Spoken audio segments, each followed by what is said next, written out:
केंद्र सरकार की एक सिफारिश के बाद महाराष्ट्र सरकार ने अनुसूचित जाति में वर्गीकरण करने की तैयारी कर ली है। 17 और 18 अप्रैल को इसके लिए एक विशेष जो गठित आयोग है उसकी बैठक होने वाली है, लेकिन अनुसूचित जाति के वर्गीकरण को लेकर कई सवाल भी खड़े हो गए हैं। रिपाई के नवीन भाई जिला अध्यक्ष, उन्होंने इस वर्गीकरण के खिलाफ आवाज उठाई है। उनका कहना है कि ये कहीं ना कहीं विषमता पैदा करने वाला है और इसीलिए वो इसका विरोध कर रहे हैं। हमारे साथ स्वयं इस वक्त ऑनलाइन जुड़े हैं Republican party of India Mumbai के जिला अध्यक्ष महेश खरे जी। हम उनसे इस विषय पर बातचीत करेंगे और जानेंगे कि आखिर उनके विरोध की असली वजह क्या है। खरे साहब, आपका बहुत बहुत स्वागत है। नमस्कार सर जी। खरे साहब, असली मुद्दा क्या है जिसे लेकर आप विरोध कर रहे हैं? सरकार ने अनुसूचित जाति का वर्गीकरण करने का काम हाथ में लिया है और उसके लिए अनंत बदर करके अध्यक्ष समिति के आयोग के अध्यक्ष नियोजित किए हैं। और हमारा यही कहना है कि अब तक आपके पास एम्पिरिकल डाटा नहीं है तब तो वर्गीकरण होना नहीं चाहिए। हमारा तीव्र तरह से विरोध है कि इसमें आप कुछ गड़बड़ करके समाज में भेद निर्माण करने का काम कर रहे हैं। आप एम्पिरिकल डाटा लाओ और फिर वर्गीकरण करो, ये हमारा कहना है।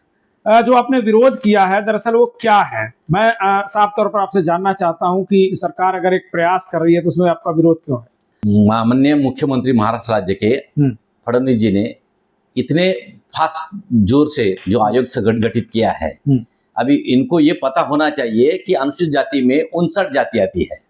59 जाति में से एक ही जात ऑब्जेक्शन ले रही है। इसमें क्या होता है, 59 जाति को भी एक प्रतिनिधित्व करना चाहिए और फिर उसका वर्गीकरण करना चाहिए। एक तो पहला इम्पीरियल डाटा 2011 का है और वो डाटा 15 साल हो गए। 2027 को अगर डाटा आ जाता है तो आप वर्गीकरण में सफलते रास्ते चलेंगे। लेकिन आप जो कर रहे हैं कि जो कानून के दायरे में 14, 15 और 21, 26, 46 का उल्लंघन कर रहे हैं, ऐसा हमारा दावा लगता है। और सीएम ये पढ़े लिखे हैं, लॉयर है और उनको ये ज्ञात होगा कि जो आप कर रहे हैं ये इतने फास्ट में, तो आपके पास वैसा डाटा है क्या? अगर आपको ऐसा लगता है कि इसका वर्गीकरण होना चाहिए तो मेरा एक कहना है कि जो महामंडल आपने पैदा किया है वो महामंडल की क्या राय हुई है, उन्होंने कितने लोग को डेवलप किया है SC ST OBC के महामंडल के, उसका कोई डाटा आपके पास है क्या? आपकी उसकी इंक्वायरी किया है क्या? जो बौद्ध समाज ने समाज में पढ़ लिख कर वो डॉक्टर बैरिस्टर बने हैं।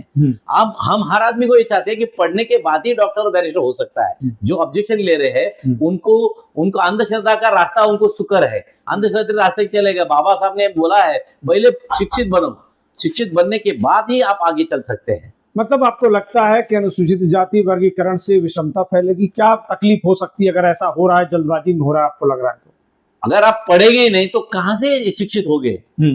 आप जो ऑब्जेक्शन ले रहे हैं, जो लोग ऑब्जेक्शन ले रहे हैं, उन्होंने कितने लोग उन्होंने SC SC का मुनाफा लिया है और कितने लोग उसके ऊपर ऑब्जेक्शन ले रहे हैं, इसका भी तो इंक्वायरी होना चाहिए। जो मातंग समाज के लोग हैं उनमें बहुत से लोग पढ़े लिखे, वो उनको विरोध नहीं कर रहे। जो पॉलिटिकल चेयर पर जो रहते हैं, जिन्होंने बाबा साहब की थ्योरी पढ़ी नहीं है, बाबा साहब ने क्या कहा है, अनुसूचित जाति किस लिए बनाई है और उसका फायदा कैसा लेना चाहिए, वो क्या घर में बैठ के या मंदिर में बैठ के होता नहीं है।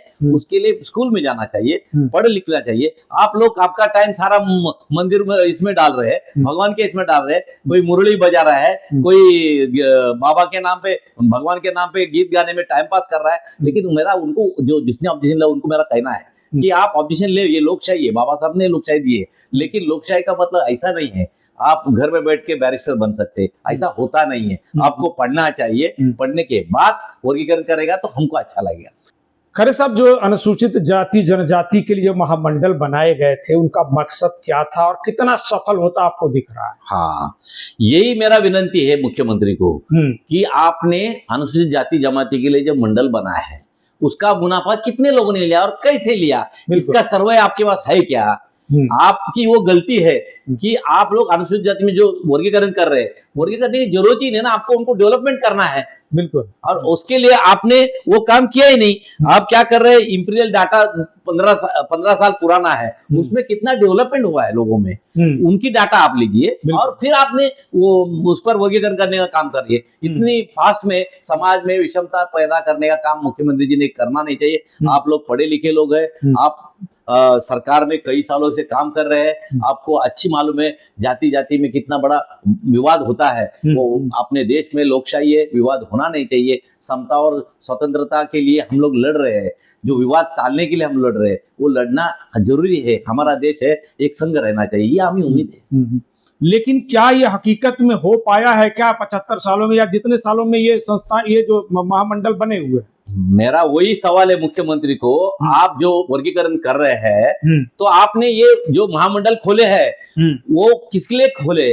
उनका डेवलपमेंट के लिए खोले हैं, उनकी शिक्षितता बढ़ाने के लिए खोले हैं, आपको उद्योग धंधे के लिए खोले हैं। आपने उसका डाटा लिया है क्या महामंडल का, कितने लोग डेवलप हुए? अगर उनका गलती तो आपका है, सरकार का है, सरकार ने ये करना चाहिए, इसकी जरूरत भी पड़ेगी नहीं। अब ये जो चिल्ला रहे, जो भी कुछ पॉलिटिकल लोग, जो भी मातंग समाज के लोग हैं, वो चिल्ला रहे, तो उनका कोई गलती नहीं है, उनका डेवलपमेंट हुआ नहीं होगा, ये तो सरकार की गलती है। बिल्कुल बिल्कुल।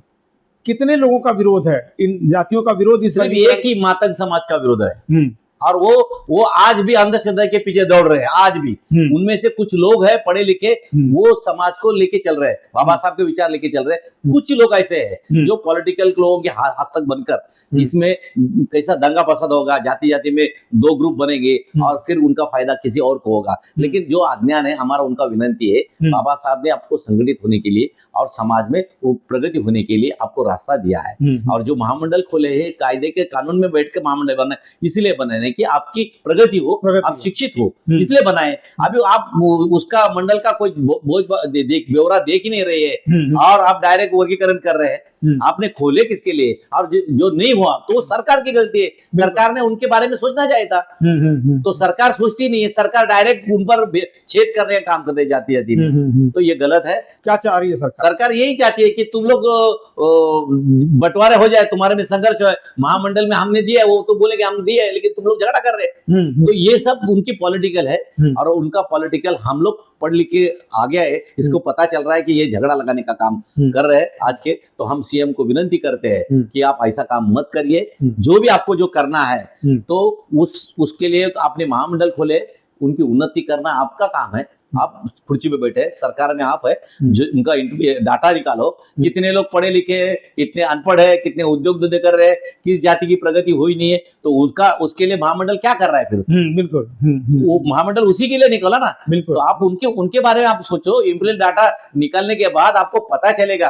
आपके पास कोई डाटा नहीं, 15 साल का डाटा पर आप जो अगर फास्ट ट्रैक चला रहे हैं, तो वो समिति आनंद बदर जो उनका अध्यक्ष है, हम उनको भी विनती करते हैं कि आप सोच समझकर इसके बारे में काम करिए, जो समाज में भेदभाव निर्माण नहीं होना चाहिए। और अभी 17 और 18 को उस आयोग की जो गठित हुआ आयोग, उसकी सुनवाई होने वाली है, आपका क्या अभी कहना है? उस आयोग के समक्ष क्या कहना चाहते हैं? हम उसको विरोध करते हैं। सरकार के हम लोग साथ में है, यूपी में है हम लोग भी, लेकिन हम विरोध इसलिए करते, जो हो रहा है वो गलत हो रहा है। जो सच्चा है हम आपके सामने ला रहे हैं। अगर आपकी इच्छा ही है कि हर समाज में दंगा पसंद होना चाहिए, तो आप करिए फिर फास्ट ट्रैक में।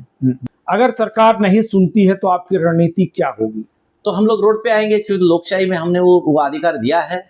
तो सरकार अगर हमारे मानती नहीं है, हम लोग में एकता रखना चाहती नहीं है सरकार, सब वर्गीकरण करने का काम करेंगी, जाति जाति बंटवारा करेंगी, तो जाति बदले में दंगा फसाद हो सकता है, और वैसी होना नहीं चाहिए। इसलिए बाबा साहब ने दिया हुआ अनुसूचित जाति का 59 समाज को एक संग रखकर सबको उसका फायदा होना चाहिए था। लेकिन अभी कुछ एक आधा समाज अगर बाबा साहब का बात नहीं सुनता है, और उनको देव धर्म और अंधश्रद्धा के पीछे दौड़ना है, तो उनको वहां पर उनका उन्नति कहाँ से होगी? उनको पढ़ लिख कर ही उन्नति होगी। यही हमारा कहना है कि सरकार ने इतनी घाई से जो समिति गठन की है, वो समिति को हमारा कहना है कि अगर आपने माना नहीं तो हम लोग उग्र आंदोलन करेंगे। क्या कोई अपील करना चाहेंगे सरकार को? सरकार को मैं यही अपील करना चाहता हूँ कि आप 2027 से इम्प्लीमेंट डाटा निकालिए, जनगणना होनी चाहिए, उसके बाद आपको पता चलेगा कितने लोग पढ़े लिखे हैं, कितने अनपढ़ गवार है, कितने लोगों के उद्योग धंधा नहीं है, कितने बेकार है, उनकी सूची निकालो और वो महामंडल को आदेश दीजिए कि इनका डेवलपमेंट करो। मतलब आपके कहने का अर्थ ये निकल रहा है कि जब तक संपूर्ण तरीके से सबका उत्थान नहीं हो जाता तब तक वर्गीकरण सही नहीं है। सही नहीं है, ये एकदम एक्यूरेट है। मैं मुख्यमंत्री को निवेदन दे चुका हूँ, सुबह मेरा निवेदन मुख्यमंत्री के दालन में पहुंच चुका है, और मैं चाहता हूँ कि उम्मीद करता हूँ कि आज के सीएम पढ़े लिखे हैं, उनको ज्ञान है सर समाज के बारे में, वो भी बहुत अच्छे तबके से आए हैं, तो उनको ज्ञान है और वो ऐसे करेंगे नहीं, ये हमारी विनती को वो स्वीकार लेंगे।